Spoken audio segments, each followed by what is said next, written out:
Hi guys, welcome back to the channel. Today, we're going to talk about ground effect, a key aerodynamic concept that every pilot needs to understand, especially during takeoff and landing.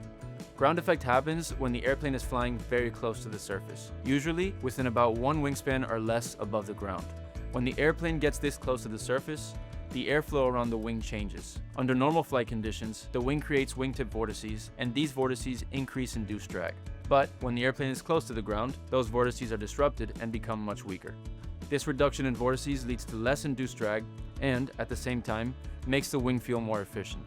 In simple terms, the airplane feels like it's riding on a cushion of air, and it may produce more lift than expected for the same angle of attack. You'll notice ground effect most clearly during takeoff.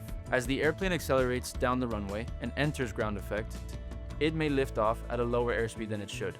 This can be misleading because the airplane seems to fly easily while still close to the ground. The danger here is climbing out of ground effect too soon.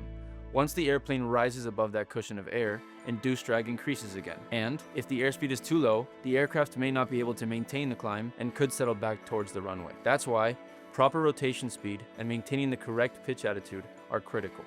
On landing, ground effect works the opposite way. As the airplane descends and enters ground effect, the reduction in drag decreases the rate of descent. This can cause the airplane to float down the runway longer than expected. If the pilot is carrying extra airspeed, the flow can become excessive, leading to a long landing or even a runway overrun.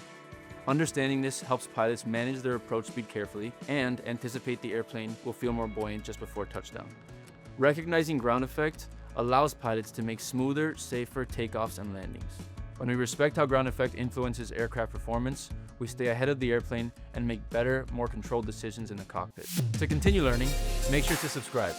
We'll see you in the next video.